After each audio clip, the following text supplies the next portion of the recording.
Bayangkan, kamu dipaksa menikah dengan seorang kakek lumpuh demi melunasi utang keluargamu. Tiap hari kau rawat tubuh renta itu tanpa cinta, sampai kau menyadari hatimu mulai bergetar.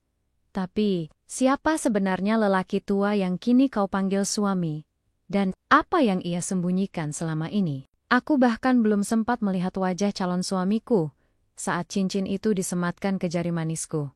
Tidak ada pelaminan, tidak ada bunga, tidak ada tamu undangan, hanya aku, kedua orang tuaku, seorang penghulu, dan beberapa orang asing berpakaian serba hitam yang katanya adalah keluarga besar pihak pria. Di antara mereka, satu kursi roda didorong perlahan ke depan. Seorang pria tua duduk diam di atasnya.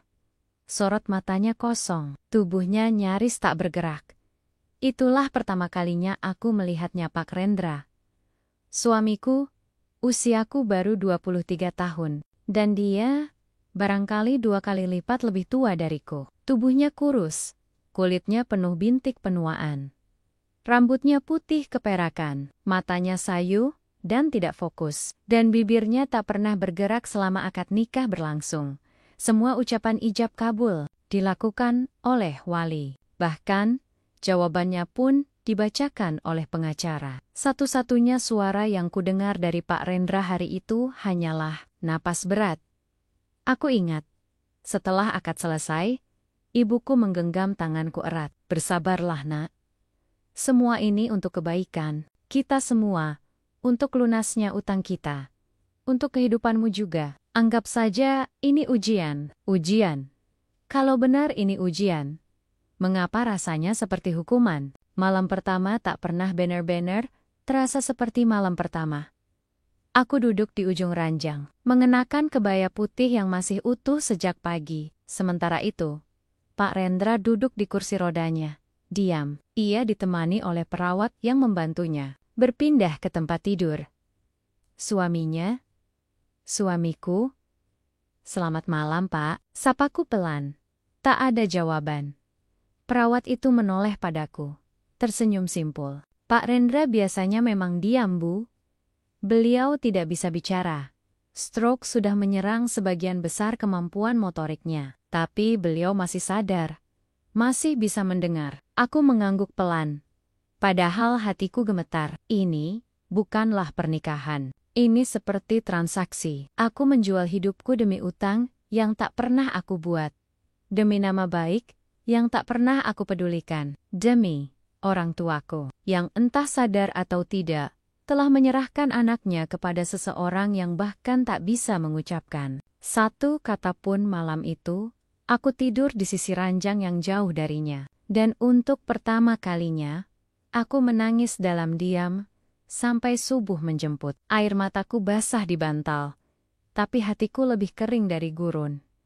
Aku bertanya dalam hati, Tuhan, apa aku masih punya masa depan? Hari-hari berikutnya, seperti mimpi buruk yang berulang.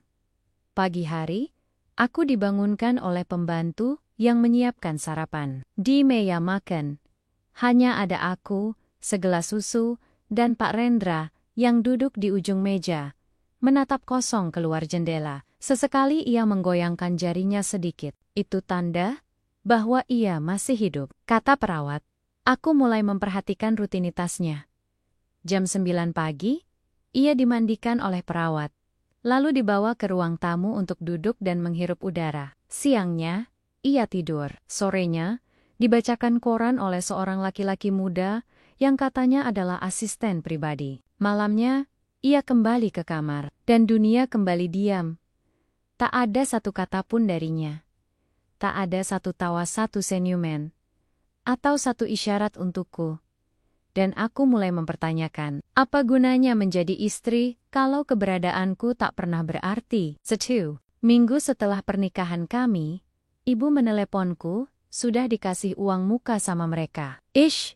Alhamdulillah, warung bisa dibuka lagi. Ayahmu juga sudah bisa bayar utang ke Pak Lurah. Kami senang sekali. Tapi, mereka bilang sisanya akan diberikan kalau kamu tinggal serumah dan rawat dia dengan baik. Aku hanya bisa menggenggam ponselku erat, menahan emosi yang menggelegak. Jadi, ini semua memang hanya soal uang.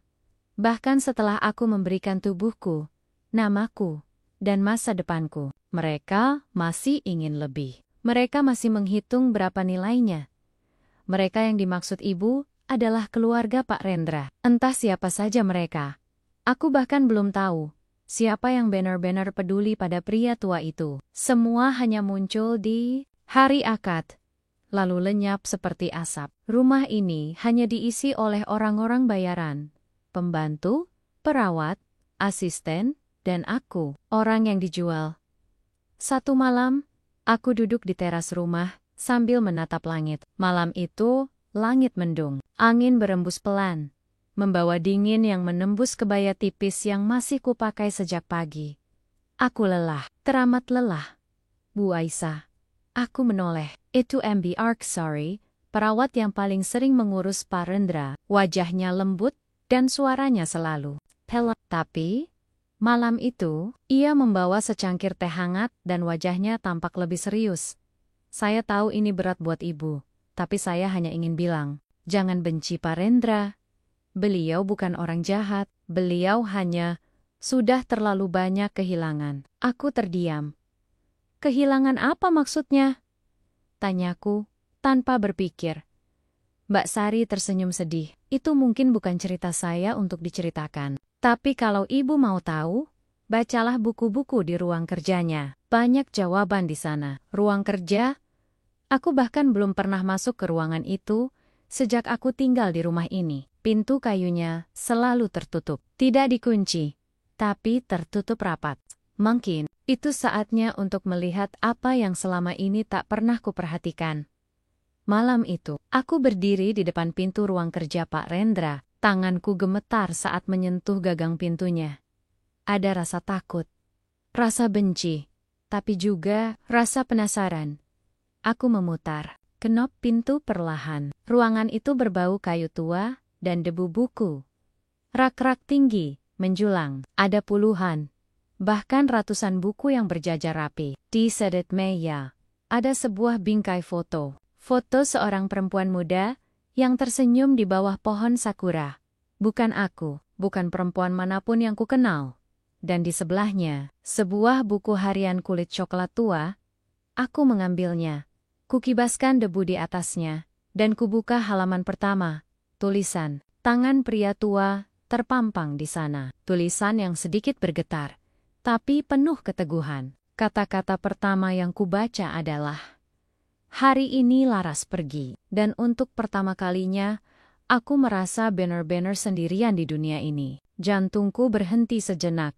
Laras, siapa dia? Dan kenapa di awal buku harian itu, aku bisa merasakan kesedihan yang begitu nyata? Aku tak tahu, tapi malam itu, aku tidak tidur. Aku duduk di ruang kerja itu sampai pagi, membaca halaman demi halaman, dan untuk pertama kalinya, aku mulai merasa bahwa aku tidak hanya menikahi tubuh tua yang lumpuh. Aku menikahi seseorang yang sedang dihukum oleh masa lalunya. Dan mungkin, aku tidak sendiri dalam kesepian ini. Siok Paji, langkahku terasa lebih berat dari biasanya. Ada yang tertinggal dalam pikiranku sejak malam kemarin. Nama itu Laras. Nama yang tertulis di halaman pertama, buku harian Pak Rendra. Nama yang membuat dada ini sesak. Meski aku sendiri tidak tahu mengapa, aku belum membuka buku itu lagi sejak fajar tiba. Sebagian karena takut, sebagian lagi karena tidak siap menerima kemungkinan bahwa aku hidup bersama pria tua yang menyimpan kisah cinta mendalam dengan perempuan lain, sebuah cinta yang masih hidup, bahkan ketika raganya sudah nyaris mati. Aku berjalan menyusuri lorong rumah. Rumah ini terlalu besar untuk satu orang yang kesepian, bahkan untuk dua. Langit-langitnya tinggi, dindingnya dihiasi lukisan-lukisan lama berbingkai emas. Semuanya terasa seperti museum. Tidak ada jejak kehidupan muda. Tidak ada suara musik, tidak ada aroma, kopi. Yang ada hanyalah ketenangan yang membekukan. Setiap kali kakiku menapak lantai marmer itu, suara langkahku menggema sendiri. Aku tidak pernah menyangka rumah semegah ini bisa terasa sepi seperti liang kubur. Jam 9 pagi, Pak Rendra didorong ke taman oleh perawat. Sudah 1 minggu aku tinggal di sini, tapi baru hari ini aku memperhatikannya lebih lama. Ia duduk, dan tenang, ditutupi selimut tipis di kakinya. Matanya menatap bunga Kamboja yang tumbuh di sisi taman. Dedaunan gugur di sekitarnya, tapi ia tak bergeming. "Apa Bapak suka bunga?" tanyaku pelan. Ia tidak menjawab. Tentu saja tidak. Aku menghela napas dan ikut duduk di bangku taman. Jarak kami hanya sekitar 2 meter, tapi rasanya seperti dua dunia yang terpisah ribuan kilometer. Mbak Sari bilang, "Bapak pernah sangat mencintai seseorang." Aku tak tahu kenapa aku mengucapkan itu, tapi begitu kalimat itu keluar, matanya bergerak. Sedikit. Sangat sedikit, tapi cukup untuk membuat jantungku berdetak lebih cepat. "Laras?" tanyaku pelan. Ia menoleh. Perlahan, bola matanya bergerak ke arahku. Tidak ada air mata, tidak ada raut duka, tapi aku tahu nama itu masih menyakitkan baginya. Aku tidak melanjutkan. Seketika aku sadar, ini bukan percakapan, ini lebih seperti membaca buku dengan halaman yang tidak bisa dibuka sekaligus.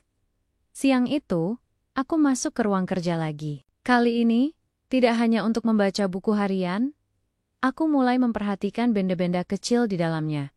Pena tua, cangkir porselen yang sudah retak, bahkan jam dinding yang berhenti pada pukul 12:05, waktu yang mati. Sama seperti Rama ini, sama seperti hatiku yang terus memaksa untuk bertahan, meski tidak tahu untuk apa. Aku membuka kembali buku harian itu. Hari ini, aku melihat Laras untuk terakhir kalinya. Ia memutuskan pergi, bukan karena benci, tapi karena kecewa. Aku tidak bisa memilih dia. Aku tidak bisa meninggalkan keluargaku. Tapi sejak ia pergi, semuanya hampa. Harta ini, rumah ini, semuanya tak berarti tanpa dia. Mataku panas. Aku menutup buku itu perlahan. Suara detak jam digital di meja terasa seperti dentuman. Jadi benar, Pak Rendra mencintai perempuan lain. Bukan hanya sekadar cinta, tapi cinta yang membuatnya bertahan hidup bahkan dalam diamnya sekarang. Aku merasa aneh, cemburu, atau kasihan. Malam harinya, aku menyuapi Pak Rendra. Itu kali pertama aku melakukannya sendiri tanpa bantuan perawat. Tangannya kaku, mulutnya susah digerakkan, tapi ia berusaha menelan perlahan makanan yang kukunyah lembut, agar mudah masuk. Tatapannya sesekali bertemu denganku, lalu menghindar. Aku tidak tahu kenapa, tapi aku mulai ingin tahu lebih banyak tentang dia. Bukan hanya karena rasa penasaran, tapi karena ada bagian dari diriku yang merasa terhubung. Seolah kami sama-sama tahan banting, sama-sama terluka. "Bapak tahu?" bisikku sambil mengambil sendok berikutnya. "Aku juga nggak pernah pilih jalan ini. Aku dipaksa," katanya, "demi keluarga." Katanya ini jalan keluar. Aku menyuapinya perlahan. Tapi aku nggak merasa keluar dari apapun. Aku malah masuk ke ruang kosong, ke dalam sunyi yang nggak bisa dijelaskan. Ia tidak memberi respon, tapi aku tahu ia mendengarkan. Beberapa hari kemudian, saat membereskan ruang tamu yang jarang dipakai, aku menemukan sebuah album tua di laci meja. Sampulnya sudah lusuh, kulitnya terkelupas. Aku membuka halaman pertama, dan di sana, aku melihat sosok Pak Rendra muda. Ia tampan, matanya tajam, senyumnya penuh semangat, dan di sampingnya, seorang perempuan muda berambut panjang tersenyum memeluk lengannya. Aku menutup album itu cepat-cepat. Hati ini ngilu, seperti ditusuk dari dalam. Aku bukan siapa-siapa dalam hidupnya. Dan bahkan setelah menikah dengannya, aku masih terasa seperti bayangan di dinding. Beberapa malam berikutnya, aku duduk di kamar sendirian. Televisi menyala. Tapi aku tak memperhatikan apapun. Pikiranku melayang ke masa depan. Kalau Pak Rendra meninggal, aku akan menjadi janda muda. Orang-orang akan memandangku sinis. Keluargaku mungkin akan mendapatkan harta. Dan aku akan jadi cerita basi di balik warisan orang tua. Dan kalau dia bertahan, aku akan hidup dalam rumah ini. Terus bersama dengan pria yang mungkin tidak akan pernah menyentuhku, apalagi mencintaiku. Tapi mengapa aku tidak bisa berhenti memikirkannya? Bukan tentang cintanya pada Laras, tapi tentang bagaimana seorang pria tua yang nyaris tak bisa bicara, bisa membuat hatiku terasa seperti benang tipis yang digerakkan oleh angin. Pagi harinya, aku mendengar suara dari ruang kerja. Pintu sedikit terbuka. Mbak Sari sedang duduk di sana, sambil memutar sebuah alat kecil, tape recorder tua. Aku mendekat. "Ini punya Pak Rendra?" tanyaku. Mbak Sari mengangguk. Biasanya, beliau merekam suaranya sendiri dulu, sebelum stroke menyerangnya total. Mungkin, ini rekaman terakhir yang masih bisa diputar. Aku menatap alat itu. Lalu tanpa pikir panjang, aku menekan tombol play. Untuk siapapun yang mendengar ini, jika aku sudah tak mampu lagi bicara, tolong sampaikan. Aku terlalu lama hidup dengan rasa takut. Dan aku kehilangan orang yang paling aku cintai karena itu. Jika aku masih bisa hidup hari ini, itu hanya karena Tuhan belum mengizinkan aku menebus semuanya. Suara itu parau, dalam, jauh lebih muda dari sekarang, tapi penuh kesedihan yang terasa menusuk dada. Aku menutup mulutku, mataku berer, dan untuk pertama kalinya, aku sadar, Pak Rendra tidak hanya kehilangan seseorang. Dia kehilangan dirinya sendiri. Malam itu, aku tidur lebih dekat di sisi ranjang. Aku memandangi wajahnya lama, dan aku bicara bukan sebagai istri, tapi sebagai perempuan yang juga pernah terluka. Kalau Bapak dengar, saya nggak akan lari. Saya masih di sini. Aku menyentuh tangannya, jemarinya dingin. Tapi di antara jeda panjang napas, aku merasa, untuk pertama kalinya, dia mengeratkan genggaman itu sedikit. Sudah 2 minggu aku menjadi istri dari pria yang tak pernah menyebut namaku. Dan entah mengapa, sejak malam aku menyentuh tangannya dan merasakan sedikit genggaman darinya. Hidupku tak lagi sama. Bukan karena semuanya membaik, tapi karena aku mulai berhenti menolaknya. Entah sejak kapan. Aku tidak lagi merasa jijik saat melihat wajah Pak Rendra yang penuh keriput itu. Mungkin karena aku tahu, di balik kulit yang rapuh, tersimpan hati yang pernah patah, dan mungkin masih patah sampai hari ini. Hari itu, hujan turun sejak subuh. Udara di rumah besar ini semakin dingin dan sunyi. Langit gelap, seperti hatiku saat pertama kali datang ke sini. Aku duduk di depan jendela kamar, memandangi titik-titik air yang menetes perlahan. Hujan selalu membangkitkan perasaan yang sulit dijelaskan antara kenangan dan kehilangan. Dan Pak Rendra juga merasakan hal yang sama, karena sepanjang hari itu, matanya menatap keluar, tanpa berkedip. Aku duduk di sisinya. "Mau saya bacakan buku, Pak?" Ia tidak menjawab, tapi pelan-pelan, matanya berpaling padaku. Dan itu cukup. Aku mengambil satu buku dari rak kecil di kamar. Kumpulan puisi tua, halaman depannya sudah menguning. Aku mulai membaca. Suaraku pelan. Hampir seperti bisikan. "Aku mencintaimu dalam diam. Seperti hujan yang jatuh pelan, tanpa perlu guntur atau pelangi. Cukup dengan tahu kau mendengar." Ketika aku selesai membaca, aku menoleh padanya. Dan aku melihatnya, menangis. Air mata itu menetes perlahan di sudut matanya. Hanya satu tetes, tapi bagiku, itu lebih dari cukup. Untuk meruntuhkan tembok yang selama ini kutahan, aku menyentuh tangannya lagi. Dan kali ini, ia menggenggamnya lebih erat. Malamnya, aku kembali masuk ke ruang kerja. Ada dorongan aneh dalam diriku yang tak bisa kutahan. Seperti ada sesuatu yang harus kutemukan. Sesuatu yang tersembunyi. Menunggu untuk dibuka, aku menyusuri rak buku satu persatu, hingga akhirnya, aku menemukan sebuah laci kecil di bawah meja kerja yang terkunci. Aku mencarinya selama hampir 1 jam, dan akhirnya menemukan kunci kecil itu terselip di belakang lukisan yang tergantung di dinding, dengan jantung berdebar. Aku membuka laci itu.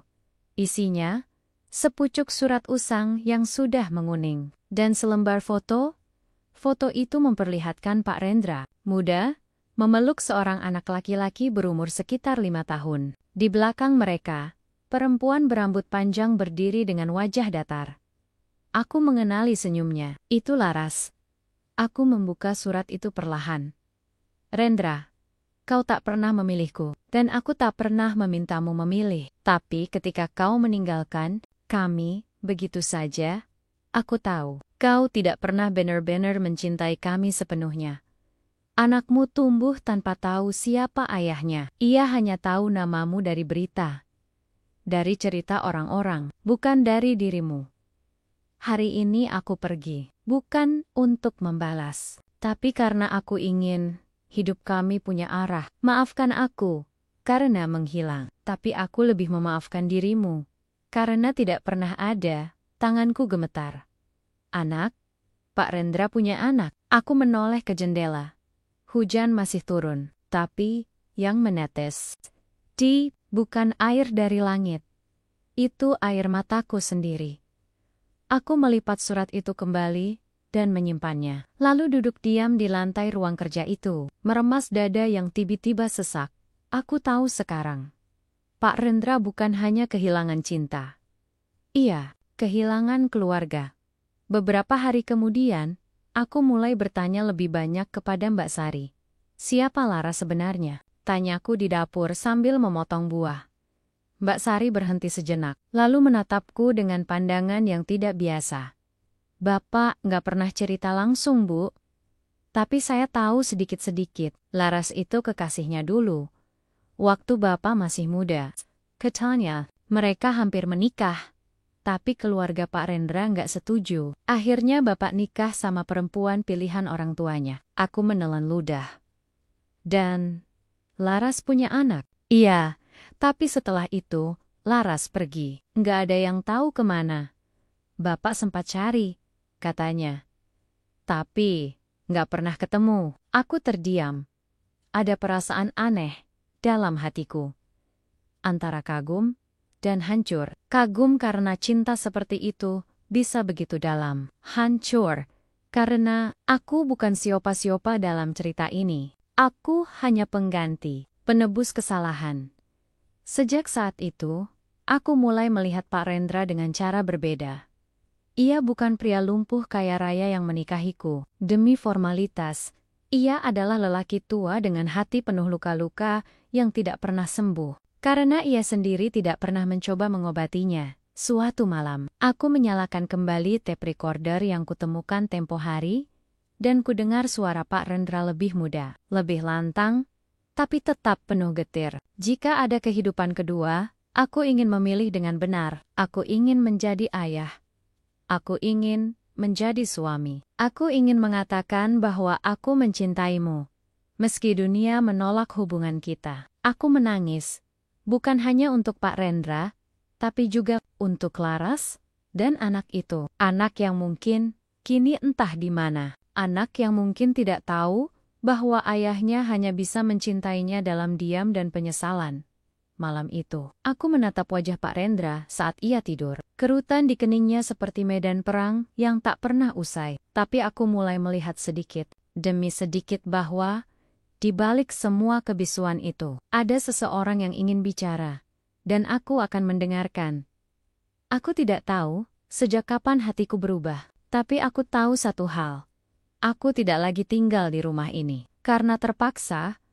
Aku tinggal karena aku ingin mengenalnya lebih jauh, ingin menenun kembali benang hidup yang putus karena waktu, dan mungkin, meski sedikit, ingin mencintainya. Setiap pagi, kini terasa lebih tenang, bukan karena masalah hilang, tapi karena hatiku mulai belajar menerima bahwa beberapa luka memang tidak untuk disembuhkan, hanya perlu dipeluk dengan lapang. Sudah hampir sebulan aku tinggal di rumah besar ini. Hubunganku dengan Pak Rendra tidak berubah drastis. Dia masih tak bicara, tak banyak bergerak, tapi ada hal-hal kecil yang tak bisa dibohongi. Cara matanya menatapku lebih lama. Jari-jarinya, yang kadang menggenggam ujung selimut ketika aku hendak pergi, dan detak jantungku, yang makin sulit kuabaikan setiap kali berada di dekatnya. Perasaan itu tumbuh diam-diam dalam sunyi, dalam jeda. Pagi itu, aku memutuskan mengajak Pak Rendra keluar rumah. Setelah berkonsultasi dengan Mbak Sari, dan memastikan kondisi kesehatannya stabil. Kami memilih taman kecil di belakang rumah sebagai tempat jalan-jalan. Pertama, angin lembut menyapu rambutku ketika kami tiba di bawah pohon mangga tua. Daunnya rindang, dan di bawahnya ada bangku kayu yang sudah lapuk oleh waktu. Kursi rodanya pelan, lalu berhenti di samping bangku itu. Bapak tahu, ini pertama kalinya saya mengajak seseorang jalan-jalan sejak saya menikah. Kataku sambil tersenyum kecil. Biasanya saya cuma jalan sendiri, muter-muter toko, cuci mata, atau nangis di warung bakso. Aku tertawa kecil tawa yang pahit, tapi jujur, Pak Rendra tidak menanggapi. Tapi matanya menatap dedaunan yang bergoyang, seolah menikmati ketenangan yang lama tak ia rasakan. Aku duduk di sampingnya, mengeluarkan buku puisi yang kemarin kupinjam dari perpustakaan rumah. Aku mulai membacakan satu persatu sajak, dan saat tiba di halaman ke-14, aku membaca pelan. Jika aku tak bisa bicara padamu, maka izinkan mataku menulis sajak. Jika aku tak bisa menyentuhmu, maka izinkan angin menyampaikan rinduku. Jika aku tak bisa hidup bersamamu, maka izinkan namaku tinggal di nadi hatimu. Tanganku bergetar saat menutup halaman terakhir puisi itu. Dan ketika ku toleh, matanya basah lagi. Siang hari, ketika Pak Rendra tertidur, aku kembali masuk ke ruang kerjanya. Entah mengapa, ruangan itu seperti memanggilku, seperti menyimpan sesuatu yang belum selesai. Aku menyisir kembali rak buku, meja, dan laci-laci kecil yang belum sempat kusentuh. Sampai akhirnya, aku menemukan sebuah kotak logam kecil di balik tumpukan koran lama. Kotak itu tidak terkunci. Saat kubuka, di dalamnya hanya ada satu benda. Rekaman suara kaset pita. Label di permukaannya hanya bertuliskan satu kata. Laras, dadaku menselos. Aku membawa rekaman itu ke kamar dan memasangnya ke tape recorder tua yang pernah kupakai sebelumnya. Tanganku bergetar saat menekan tombol play. Lalu, terdengar suara perempuan. Lembut, ragu-ragu, dan penuh luka. Rendra, aku tahu, kamu mungkin tidak akan pernah memutar ini. Tapi kalau kamu dengar, berarti kamu masih punya hati. Aku tidak pernah membencimu. Bahkan saat kamu memilih orang lain, bahkan ketika kau menghilang dari hidup kami, aku masih mencintaimu. Tapi cinta tidak bisa dipaksa, tidak bisa dilanjutkan hanya karena kenangan. Aku lelah menjadi bayangan. Aku ingin hidup, anak kita. Dia bertanya tentangmu, dan aku tak bisa menjawab. Aku hanya bisa bilang bahwa ayahnya terlalu pengecut untuk memperjuangkan cinta. Suara perempuan itu pecah menjadi tangis.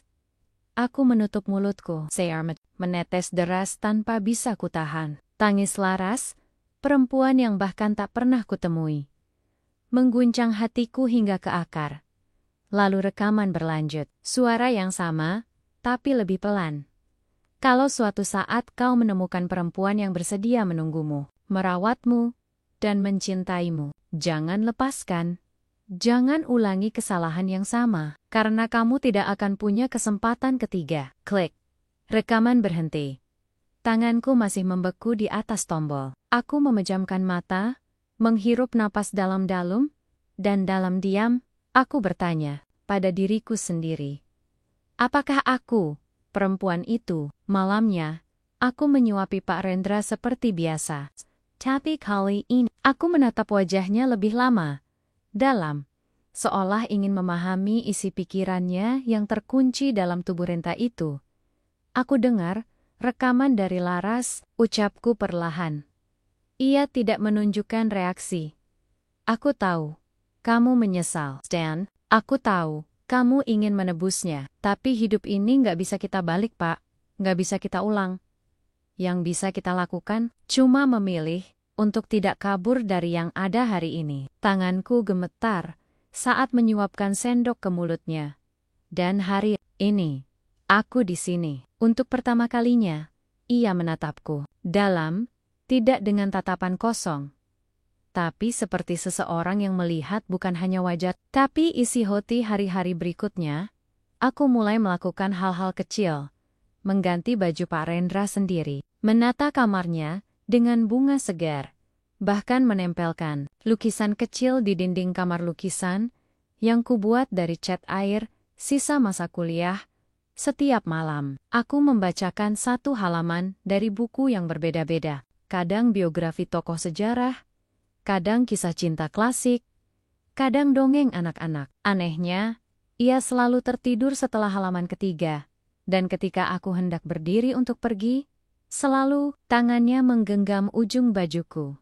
Diam-diam, tanpa suara, tanpa kata, tapi sangat berarti.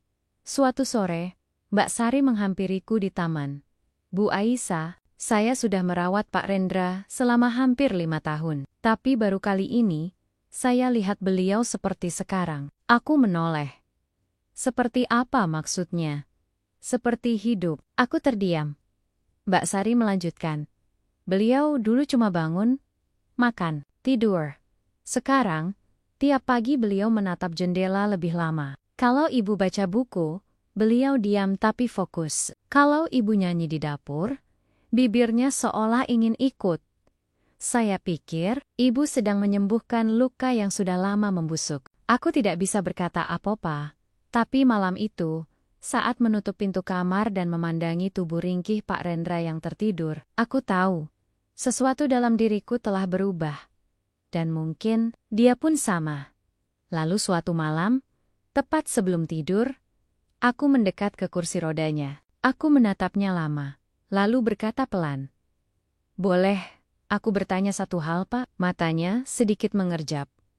Jika suatu hari anak itu datang kembali, anak dari Laras, apa Bapak siap menerimanya? Dadanya naik perlahan, lalu turun. Air mata mulai membentuk di sudut matanya. Dan kali ini, dengan seluruh keberanian yang kupunya, aku menyentuh pipinya. Aku akan bantu cari dia. Lalu aku mencium dahinya, hangat, tapi juga dingin. Seperti masa lalu yang belum selesai dan masa depan, yang sedang menunggu untuk dibentuk. Sejak malam itu, aku tidak bisa berhenti memikirkan anak dari Laras dan Pak Rendra. Aku tak tahu mengapa hati ini begitu terusik. Tapi aku merasa, untuk pertama kalinya dalam hidupku, aku sedang melakukan sesuatu yang bukan karena paksaan, spookten, karena tuntutan orang tua, bukan demi menebus utang atau menjaga nama baik keluarga. Ini murni, karena aku ingin menyatukan kepingan hidup Pak Rendra yang tercerai-berai. Ingin memberikan alasan bagi matanya yang selama ini hanya memandang hampa, agar kembali menemukan cahaya. Dan diam-diam, aku juga ingin tahu, siapa anak itu? Seperti apa wajahnya? Apakah ia tahu tentang keberadaanku? Apakah ia juga membawa luka seperti ayahnya? Aku memulai pencarianku dari satu-satunya petunjuk yang kupunya.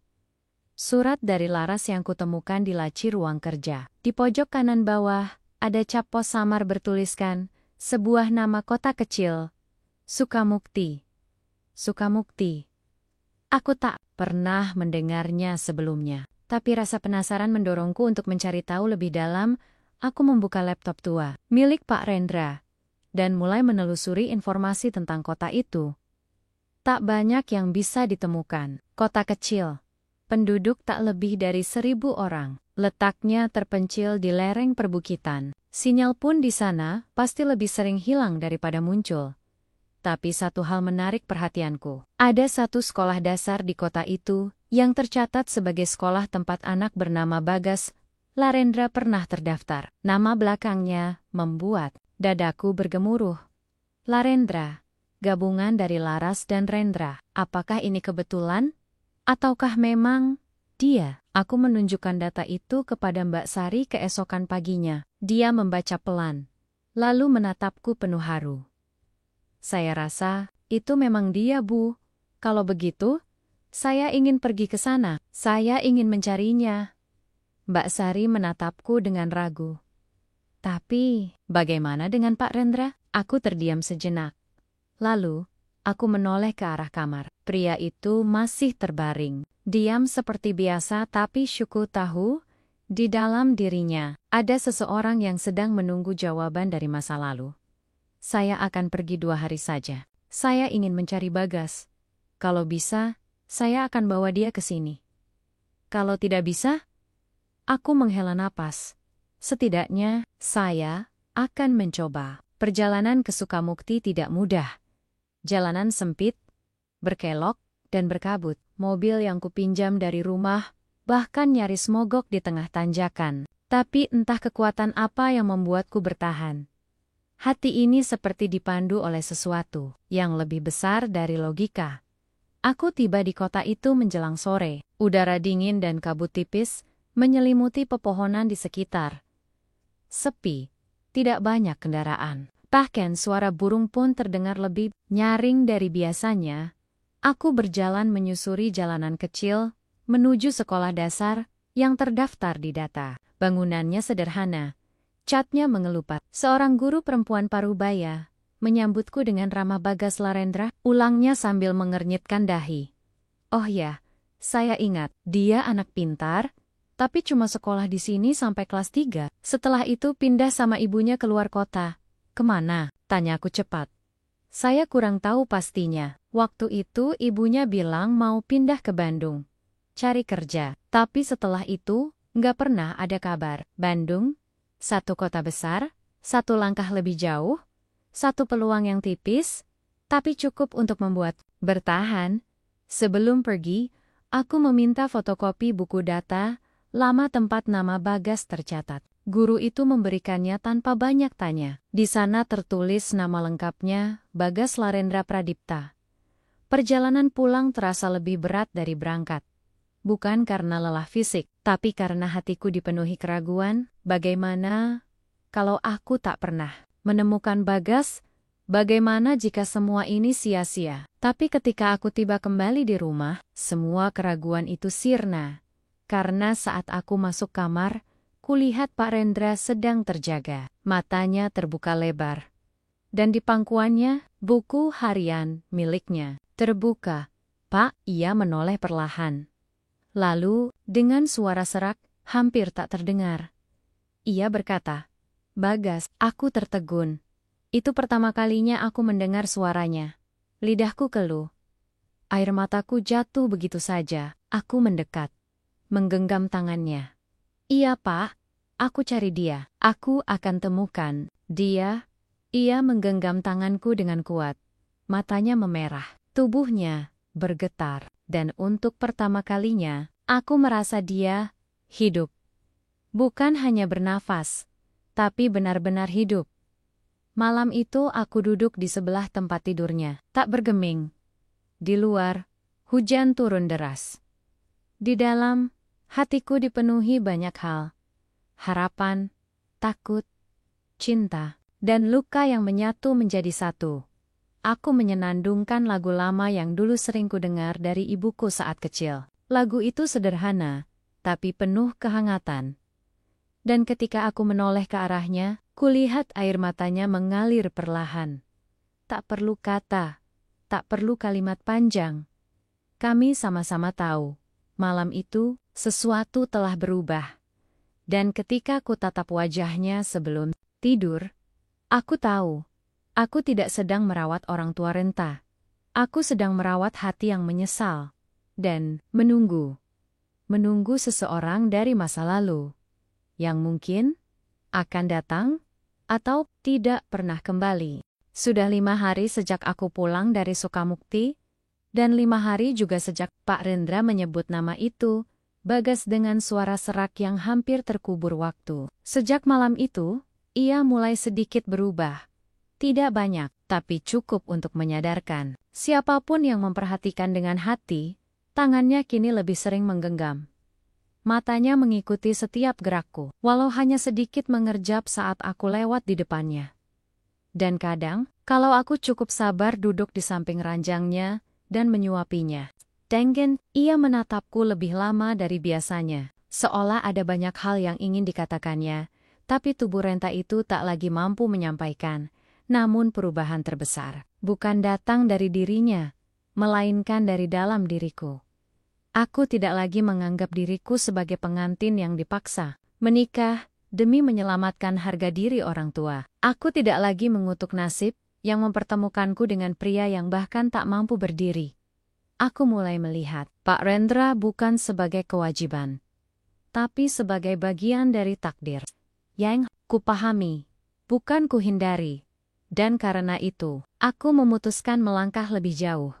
Malam itu aku duduk di ruang kerja, di depan laptop, membuka kembali semua catatan tentang Bagas Larendra Pradipta.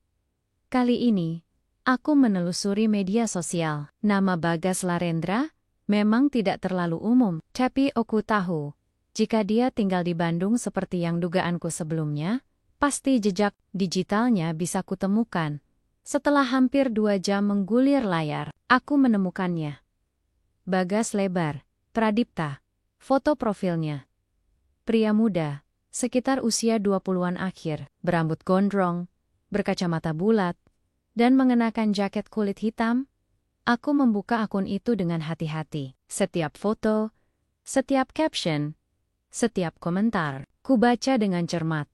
Salah satu unggahannya membuat napasku tercekat. Ayah bukan tentang siapa yang memberi kita nama, tapi siapa yang memilih untuk tetap tinggal ketika semua orang pergi. Di bawahnya, seseorang berkomentar, "Lo masih Niari Daya, gas." Dan Bagas menjawab, "Enggak, dia udah lama mati. Paling enggak, di hatiku." Darahku serasa membeku. Tanganku gemetar memegang mouse. Tapi aku tahu, aku harus melakukan sesuatu. Aku mengirim pesan ke akun itu. "Hai, aku Aisyah.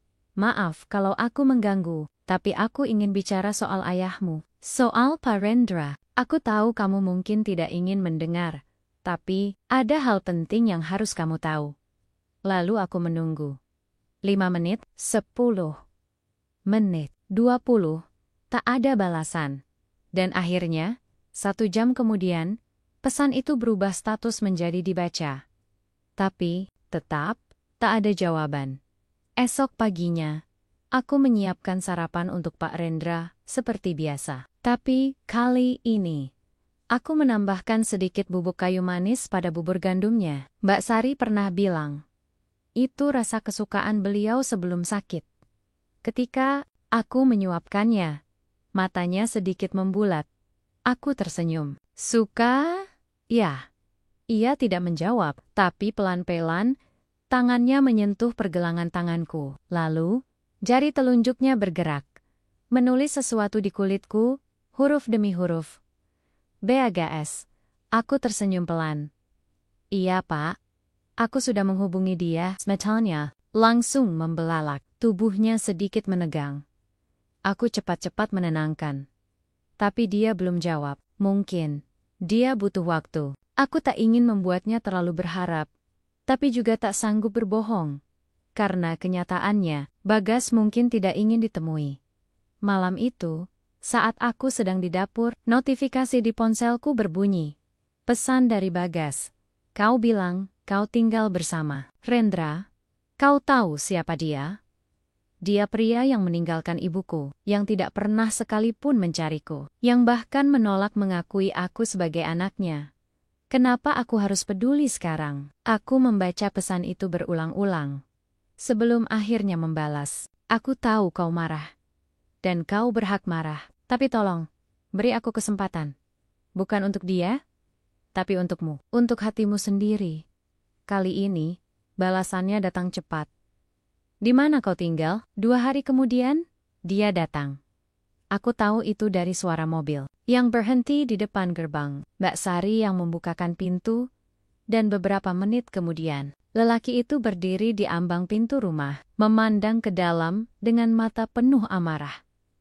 Tinggi, kurus, wajahnya campuran antara Laras dan Rendra. Tanpa basa-basi, ia langsung bicara saat melihatku. Mana dia? Aku menunjuk ke arah kamar, tanpa banyak kata.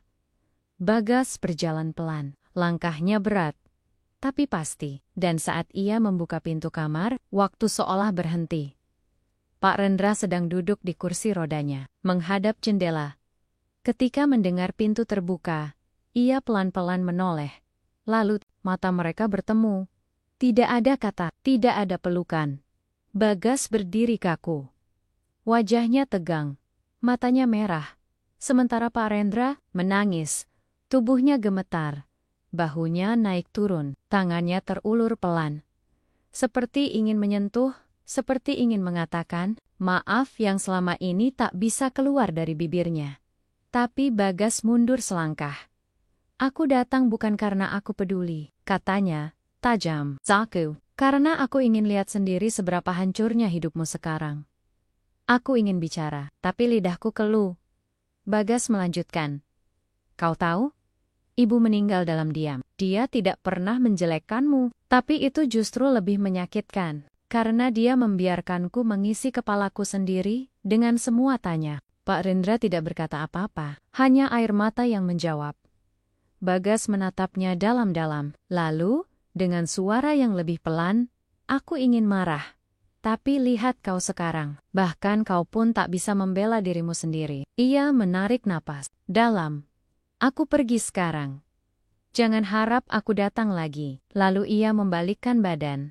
Namun sebelum ia sampai ke pintu, sesuatu terjadi. Pak Rendra menggerakkan lidahnya, dan dengan suara yang hampir tak terdengar, ia berkata, "Maaf, Gas." Bagas berhenti. Matanya melebar, ia menoleh pelan. Apa tadi? Aku menatapnya. Dia bilang, "Maaf." Bagas berdiri di ambang pintu, terdiam, lama. Lalu, ia pergi. Tidak berkata apa-apa. Tidak menoleh, tidak menjawab. Hanya keheningan yang tertinggal.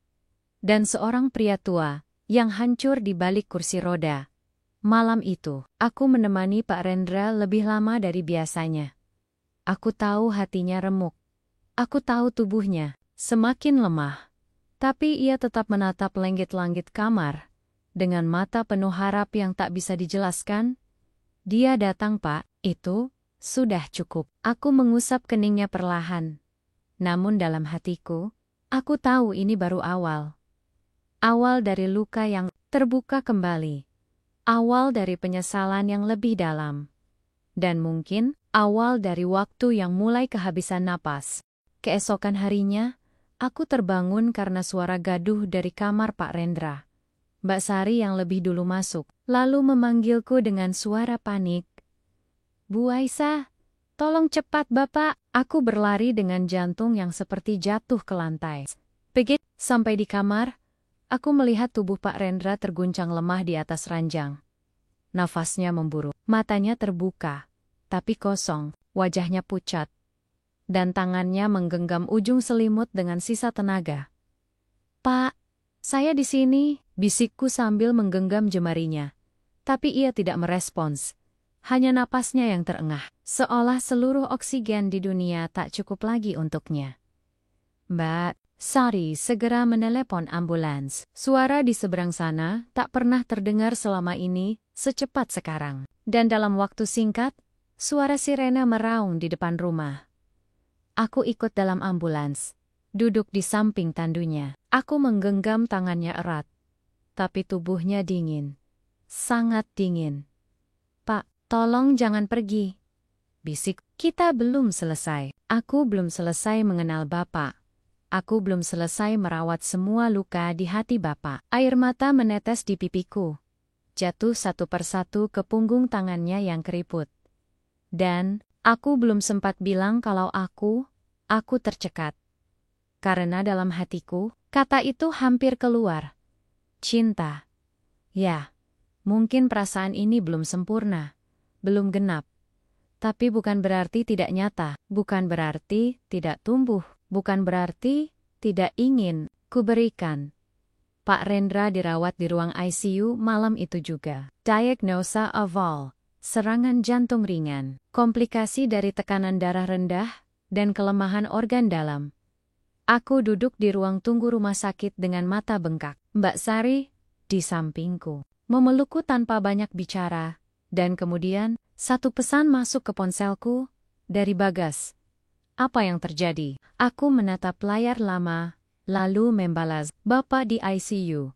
Dia lemah, tapi masih sadar. Aku tahu kamu belum bisa memaafkan. Tapi kalau kamu masih ingin bilang sesuatu, sekarang saatnya. Pesan itu terkirim, tapi tidak langsung dibaca. Malam terasa sangat panjang. Aku berjalan bolak-balik di lorong rumah sakit. Kadang duduk, kadang berdiri. Kadang hanya diam di depan ruang ICU. Menatap pintu kaca yang memisahkanku dari satu-satunya sosok yang entah sejak kapan menjadi bagian dari hatiku. Waktu berjalan pelan. 1 jam, 2 jam, dan saat fajar mulai menyingsing, dokter keluar dari ruang ICU. Keadaannya stabil untuk saat ini, katanya. Tapi, kami tidak bisa menjanjikan banyak. Beliau menolak makan dan cairan. Tekanan emosionalnya terlalu tinggi. Aku mengangguk perlahan, seolah memaksa diriku untuk tetap waras. Ketika dokter berlalu, aku melongok ke dalam. Pak Rendra terbaring di ranjang putih, dengan selang infus di tangan dan oksigen di hidungnya. Tapi matanya terbuka. Aku diizinkan masuk beberapa menit, kudekatkan kursi ke sisi ranjangnya. Pak, saya di sini, ucapku lirih. Ia menatapku. Pelan. Lelah. Tapi ada sedikit cahaya. Saya ingin cerita. Tangannya bergerak, mencoba menjangkau jemariku. Aku menyambutnya. Lalu, untuk pertama kalinya, aku membuka isi hatiku sepenuhnya. Dulu saya kira saya dikutuk menikah dengan pria tua, yang bahkan tak bisa berjalan, demi membayar utang orang tua. Saya kira hidup saya selesai. Aku tersenyum pahit. Air mata mulai menetes lagi. Tapi, ternyata, saya justru baru hidup ketika saya menikah dengan Bapak. Karena saya akhirnya belajar melihat manusia, bukan dari tampangnya, tapi dari jiwanya. Pak Rendra menatapku. Pelan. Penuh air don. Saya tahu, Bapak menyimpan banyak luka, tapi saya tetap mau di sini. Saya ingin tetap di sini. Aku terdiam sejenak. Lalu melanjutkan, dengan suara bergetar, karena saya mencintai Bapak. Ia mengedipkan mata pelan, dan butiran air mata mengalir di pipinya. 1 jam kemudian, aku keluar dari ruang ICU, dan saat kulangkahkan kaki ke ruang tunggu, aku berhenti, karena seseorang berdiri di sana. Bagas. Ia berdiri kaku, tangan di saku jaket, matanya menatapku tajam, tapi juga bingung. Seolah tak tahu harus bicara apa. Aku dapat pesanmu, katanya datar. Aku mengangguk. Dia masih sadar. Kau bisa masuk. Bagas tak langsung bergerak. Kalau kau mau bicara, sekarang saatnya, ucapku lagi. Atau nanti kau menyesal seumur hidup. Ia menatapku. Tatapan yang ragu, campuran dendam, dan kerinduan yang tak pernah punya tempat. Lalu, ia melangkah masuk. Aku tidak ikut masuk ke dalam. Aku duduk di lorong rumah sakit, menggenggam tas di pangkuan, mendengarkan detak jam di dinding, seperti detak waktu yang berjalan terlalu cepat. Aku tidak tahu apa yang terjadi di dalam. Aku bisa menebak lewat keheningan. 10 menit, 15 menit. Lalu, pintu terbuka. Bagas keluar. Wajahnya datar, tapi matanya merah. Ia berjalan melewatiku begitu saja. Aku bangkit. Gas! Ia berhenti, tapi tidak menoleh. Kau? Bicara dengannya? Ia mengangguk sekali. Dan, hening. Lalu suaranya terdengar, sangat pelan. Aku belum bisa memaafkan. Tapi aku lega. Akhirnya dia dengar apa yang harus ku dengar. Ia melangkah lagi, tapi sebelum keluar rumah sakit, ia berkata tanpa menoleh. Karena kau menyadarkan dia. Spoken cat. Aku tak bisa. Malam harinya, Pak Rendra dipindahkan ke kamar perawatan biasa. Aku duduk di samping ranjangnya. Suasana jauh lebih tenang. Di luar, Langit malam bersih, bintang-bintang bermunculan, seolah ikut menjadi saksi atas apa yang sedang terjadi di bumi. Ia menatapku lemah, tapi tersenyum. Dan untuk pertama kalinya, ia membuka mulut, nyaris tanpa suara. "Terima kasih," aku menunduk, menggenggam tangannya erat. "Belum, Pak. Jangan bilang terima kasih sekarang. Kita belum selesai." Ia menatapku lama, dan dalam tatapan itu, aku tahu satu hal. Jika ini memang akhirnya, aku ingin tetap di sini sampai titik terakhir. Tapi, jika masih ada sisa waktu, aku akan menggunakannya untuk mencintainya seutuhnya. Sampai cinta itu tak lagi butuh kata. Sampai cinta itu cukup dengan diam dan satu genggaman tangan. Setelah Bagas pergi, rumah sakit kembali sunyi. Dan entah mengapa, kesunyian itu terasa lebih dalam dari biasanya. Seolah waktu ikut menahan napas. Seolah dunia sengaja memperlambat detaknya, agar aku bisa mendengar detik-detik terakhir yang mungkin tak akan pernah terulang. Hari itu, dokter memberitahuku bahwa kondisi Pak Rendra sudah lebih stabil, tapi masih sangat lemah. Ia membutuhkan istirahat total, pengawasan penuh, dan dukungan emosi yang konstan. Dengan kata lain, dia sedang berada di ujung garis batas, dan hanya keajaiban yang bisa membuatnya melangkah lebih jauh. Aku tak percaya keajaiban bisa dibeli dengan doa semalam, tapi aku percaya ketika seseorang benar-benar dicintai, itu bisa membuatnya tetap hidup sedikit lebih lama. Dan aku ingin menjadi alasan itu. 2 hari setelah kepulangan Bagas, aku kembali ke rumah. Rumah yang sudah terasa asing, tanpa suara kursi roda yang biasa kuletakkan dekat jendela. Tanpa suara detak jam tua di kamar Pak Rendra. Tanpa aroma minyak kayu putih yang menempel di bantalnya, aku masuk ke kamar Pak Rendra sendirian. Di sana, semuanya masih sama. Kecuali satu hal. Di atas meja, ada amplop coklat tua dengan namaku tertulis di atasnya. Tulisan tangannya goyah, seperti ditulis dengan sisa tenaga. Aku memeluk amplop itu, lalu duduk di pinggir ranjang. Pelan-pelan, aku membukanya. Dan isinya adalah surat dari Pak Rendra. Tulisannya lemah, tapi masih terbaca.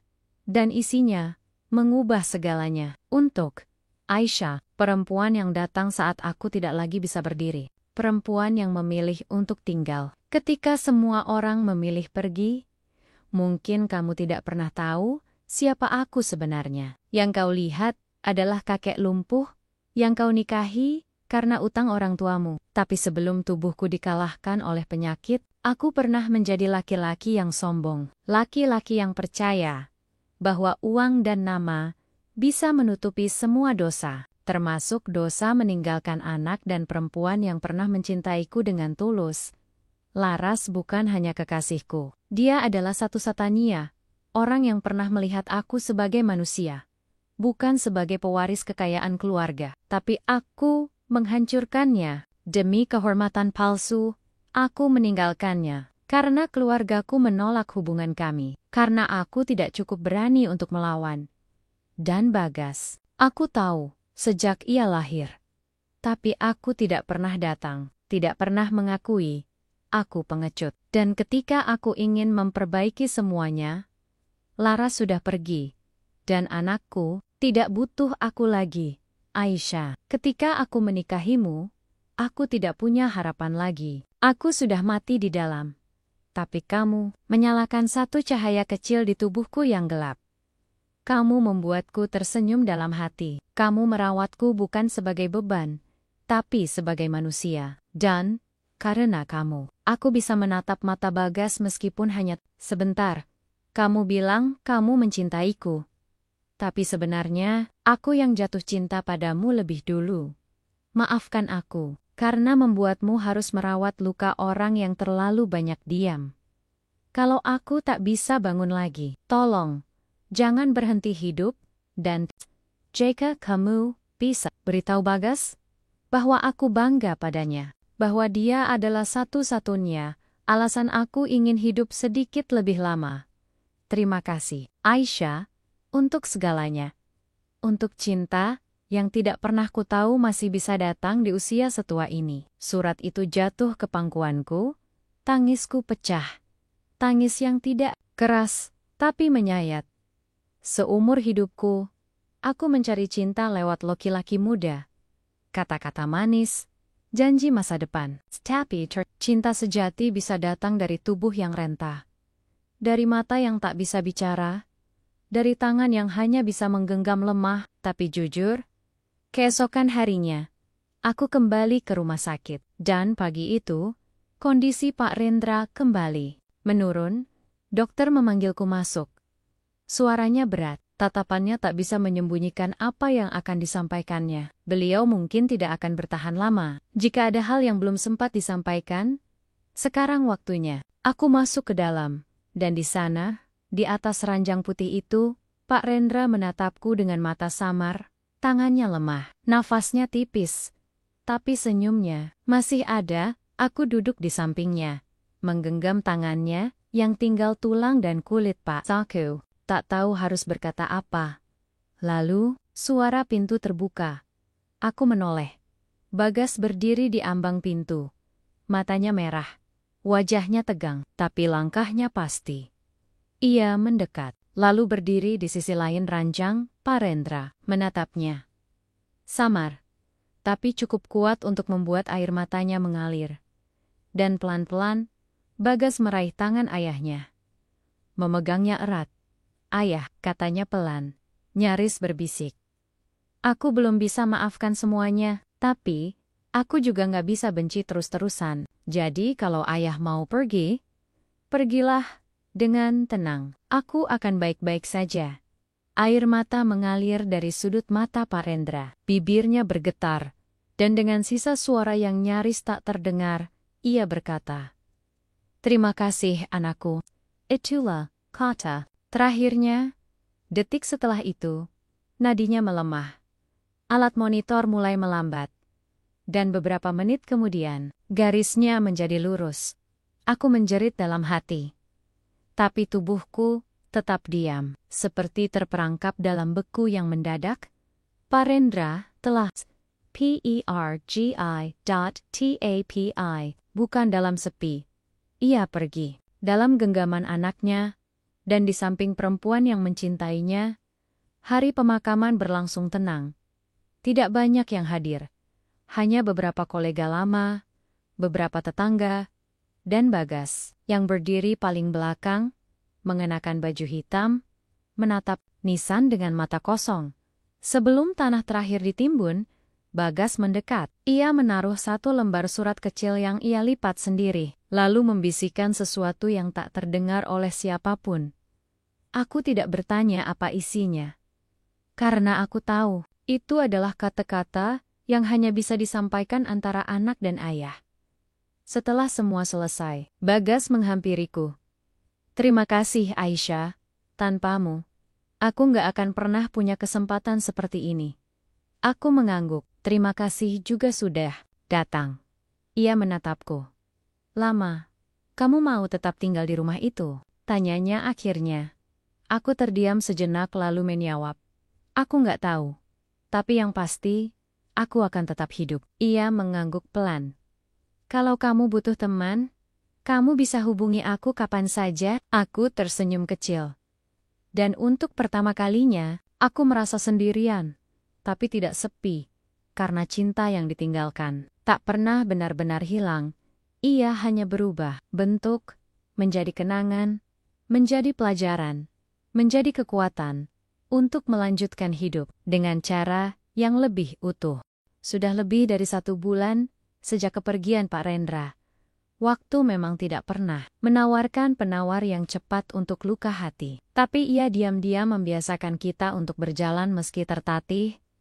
Setiap pagi, aku masih bangun dengan rutinitas yang sama, menyeduh teh hangat, membuka jendela kamar, lalu menatap kursi roda kosong yang tak lagi digunakan. Rumah ini terlalu sunyi tanpa napas beratnya, tanpa tatapan matanya yang dalam, tanpa genggaman tangannya yang selalu hangat meski tubuhnya dingin. Tapi aku belajar untuk tidak menangis setiap hari. Aku belajar untuk tidak menyalahkan kehilangan, karena justru dari kehilangan itulah aku merasa untuk pertama kalinya dalam hidupku aku benar-benar hidup. Seminggu setelah pemakaman, aku memutuskan untuk merapikan kembali kamar Pak Rendra. Bukan untuk menghapus jejaknya, tapi untuk mengenangnya dengan cara yang lebih utuh. Di dalam lemari, aku menemukan satu kotak kecil berisi barang-barang yang belum pernah kulihat sebelumnya. Ada beberapa buku tua, sepasang kacamata bulat, dan di dasar kotak sebuah buku catatan kulit berwarna coklat tua itu. Bukan buku harian, tapi semacam jurnal. Di dalamnya tertulis ratusan kalimat pendek. Bukan cerita panjang, hanya potonggen-potonggen pikiran yang ia tulis selama bertahun-tahun. Hari ini, aku menatap jendela, tapi tidak ada siapapun di sana. Aisyah menyiapkan bubur dengan kayu manis, rasa yang tak pernah kucicipi lagi sejak Laras pergi. Aku ingin mengatakan maaf, tapi mulutku terlalu lemah. Tuhan, tolong sampaikan untukku. Dia mencium keningku malam ini. Sudah lama aku tidak merasa begitu hidup. Setiap kalimat menusukku dengan cara yang tak bisa dijelaskan. Ia tidak pernah bisa bicara banyak, tapi ternyata ia menyimpan semuanya. Dan dalam keheningan itu, aku merasa dicintai lebih dari kata-kata manapun yang pernah kudengar seumur hidupku. Hari-hariku kembali perlahan ke ritme yang normal. Aku mulai menerima beberapa tawaran kerja dari rumah menulis konten untuk sebuah blog tentang kehidupan dan refleksi diri. Ironisnya, aku mulai menulis tentang cinta dan kehilangan. Padahal, aku sendiri baru saja kehilangannya. Tapi tulisan-tulisan itu ternyata menyembuhkanku. Aku mulai aktif di sebuah komunitas online tempat orang-orang bercerita tentang kisah hidupnya. Di sana, aku tidak menyebutkan namaku. Aku hanya menulis sebagai perempuan yang menikah tanpa cinta dan pulang dengan luka yang penuh cahaya. Responsnya luar biasa. Puluhan orang membalas tulisanku dengan kisah mereka sendiri. Ada, muda, istri yang ditinggal selingkuh, anak yatim yang dibesarkan neneknya, dan perempuan seperti aku yang pernah menikah karena terpaksa, lalu menemukan makna dari keterpaksaan itu. Dan dari semua komentar itu, satu nama membuat dadaku hangat. Bagas, ia menulis. Aku pernah membenci orang yang paling dekat denganku, tapi seorang perempuan membantuku menatapnya dengan cara baru. Dan kini, aku ingin mengenal perempuan itu lebih baik, karena mungkin ayahku mencintainya bukan tanpa alasan. Kami mulai bertukar pesan, tidak lagi hanya soal Pak Rendra. Kadang kami membahas musik favorit, kadang soal film, kadang hanya sekadar mengeluh tentang cuaca Bandung yang tak pernah bisa diprediksi. Aku tidak tahu hubungan kami akan menuju kemana, tapi aku tahu satu hal. Aku tidak lagi sendiri. Pada akhir bulan ketiga, setelah kepergian Pak Rendra, aku memutuskan melakukan satu hal yang belum pernah terpikirkan sebelumnya. Aku menjual rumah, bukan karena aku ingin melupakan, tapi karena aku ingin membawa cinta yang kutemukan di rumah ini ke tempat yang baru.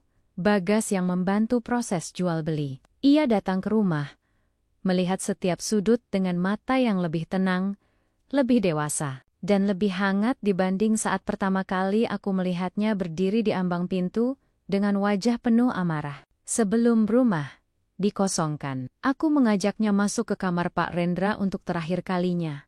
Aku selalu membayangkan kamar ini sebagai tempat penderitaan, katanya lirih. Tapi sekarang, aku lihat itu sebagai tempat penyembuhan. Aku tersenyum.